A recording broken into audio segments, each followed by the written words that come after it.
We have challenged ourselves to visit the 12 featured locations on the 2023 Beautiful England calendar on our motorbikes during the month that they feature in said calendar. So far, we've visited St Thomas Becket Church in Kent, Bamford Edge in the Peak District, Whitby Abbey in Yorkshire, and Padstow Harbour in Cornwall. May means the start of summer, so what better place for our next destination than Brighton Pier on the south coast? To make these trips a little more interesting, we've been doing our best to avoid using motorways as much as possible. And this particular trip made this restriction easy to keep to. While we could use motorways for about 90% of the trip, doing so would only save us around an hour, so we were happy to sacrifice the time for a more entertaining journey. We added a slight diversion to our route as our old friend the Biker's Britain book recommends riding the A272 from Winchester across to Haywards Heath, cutting right across the South Downs National Park and promising some captivating scenery. With Brighton being a very popular tourist destination and the majority of weekends in May being bank holidays, finding cheap accommodation proved to be the biggest challenge. Luckily, for those looking to spend just one night in the town, the Sunday night rates were significantly lower than their Sunday counterparts, and we managed to book a sea view room at the Royal Albion Hotel right next to the pier. It's also important to note that Brighton has quite restrictive rules around motorcycle parking, and no hotels in the centre have car parks, but we'll come back to that later.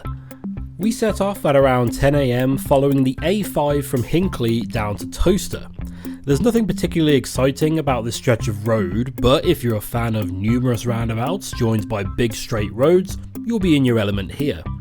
We came off the A5 onto the A43, which took us down to Cherwell Valley services on the M40, where we joined the B430, following it through Middleton Stony before joining the A34, cutting out just one junction of the motorway. We had planned to stop at the service station on the Pear Tree roundabout for some coffee, but we chose to buy fuel from the Sainsbury's just in Kidlington, as it was significantly cheaper and only added 5 minutes to our total travel time. And they sell E5 unleaded for those like myself who need it. After filling up, it was back on the A34 around Oxford for the most tedious part of the trip. It may not have been a motorway, but the traffic always seemed to be just that little bit too busy to be able to enjoy the road, at least in my experience. After about an hour, we came off at Winchester to top up the bikes again, ready for the run across the South Downs. Shortly after joining the A272, we arrived at our lunch destination of Lumi's Moto Cafe. This place is mentioned in the Biker's Britain book, and it's a good job it was too, because it would be very easy to miss. The A272 meets the A32 at a junction with the West Meon pub on one side and a BP petrol station on the other. Lumi's is just the other side of the petrol station, and you'll know you found it when you spot the dozens of motorcycles glistening in the sun, assuming it's sunny of course.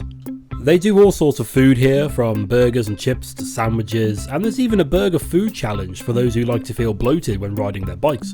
It's all reasonably priced too, and there's sofas and tables inside to escape the sun's radiation.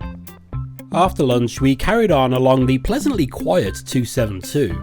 We were worried about having speedy bikers stuck behind us the entire way, but we mostly had our side of the road all to ourselves, letting us take in the scenery and enjoy the bends. That is, until we reached Midhurst, where we saw some bikers pulled up next to a road closed sign. This road continues the route along the 272, and a quick check of the maps suggests that there is no quicker route around this closure, so we resorted to following the diversion signs through narrow and uneven country lanes. I had found an alternate route along these lanes to get us back on the 272, but we found that to be closed as well. Our issue with country lanes is that there's often very little space to get out of the way if oncoming cars come around the corners too quickly. While often winding through very quiet, scenic bits of countryside, we find them to be more mentally taxing, as you have to constantly be ready for some idiot in a van to come bombing around a blind corner, a concern which comes from some personal experience. After about 20 minutes though, we were back on the 272 next to the Halfway Bridge Inn, and we would continue on with our scenic route. We soon passed through Petworth, where the road follows the walls of Petworth House, a manor house which was rebuilt in 1688 and is now operated by National Trust, according to Wikipedia. Instead of following the 272 around Billinghurst, my sat-nav took us straight through the middle and out onto much straighter roads until we met the A23. We filled up the bikes at Hickstead Services before heading south and into Brighton itself. Having never driven into Brighton before, I had naively expected the main road to be a fairly straight line down to the pier. For the most part this is true, but there are lots of traffic lights and plenty of junctions where you need to know what lane you need to be in ahead of time. The traffic was moving slow enough that we had plenty of time to figure that out, and soon enough we were passing under the viaduct that I had seen so many photos of. Brighton and Hove Council provides free parking for motorcycles, but you must be parked in a designated motorcycle bay and you are forbidden from parking in a pay and display spot. I've linked a map below that shows all of the bike bays, and while these are plentiful, they are all very small. With this being the last bank holiday until August, we assumed that we would have to look around a bit for spaces and picked out a few that we could try out near our hotel. We did find a bit of space here that we could squeeze into, although the taxi drivers apparently park up right in front of this bay waiting for fares, which was a minor inconvenience. Like any time we have to leave our bikes for the night, there's always a concern about their safety. Once they were locked up and covered, we felt confident that they were safe. It was a sunny bank holiday weekend, and there were so many bikes around that no one was really paying attention to any of them. Plus, once the covers are on, they blend in nicely with the army of Deliveroo scooters taking up most of the spaces. It's also worth pointing out that there is a decent sized bike bay here, right on the beachfront, which for some reason isn't shown on the map. We'd booked a table at a restaurant for dinner that was a short walk along the beachfront, but that meant we would likely miss the sunset to try and replicate the calendar photo. We resorted to taking the photo before going for dinner, as other than the sun being in a different place in the sky, the sign on the pier has changed, so it's never going to be an exact match.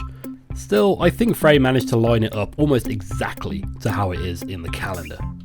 The next day we met Frey's friend for breakfast before heading home.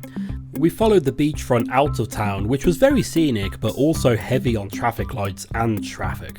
We followed the A283 through the South Downs until it met the 272 back in Petworth. The 283 had some great stretches of road, but Bank Holiday Monday meant that everybody was out enjoying it, and there were several festivals on in the area as well, adding to the traffic. We can't complain though, because we were out doing the exact same thing everybody else was, enjoying the weather on good driving roads. Once we were back on the 272, we followed the same route we had taken yesterday, just in reverse, obviously. We stopped off at Loomy's again for another round of burgers and chips, and then on to Winchester and back to Oxford. Back at the Pear Tree roundabout service station, Frey checked her chain and noticed that it was incredibly loose, meaning that she would have to be much more gentle when accelerating and braking to reduce any activity on the chain that might cause it to bounce off. We always take a little bit of a toolkit with us when on these trips, but we neglected to have the 22mm spanners needed to shift her rear tyre position. For the remaining hour to home, I kept her updated over the intercoms with how far away any junctions or roundabouts were. And this is the A5, there were plenty of roundabouts to keep an eye out for. She got home safely, if a little wiry from all the concentration, and we cleaned up and tightened her chain the following weekend, ready for our next trip out.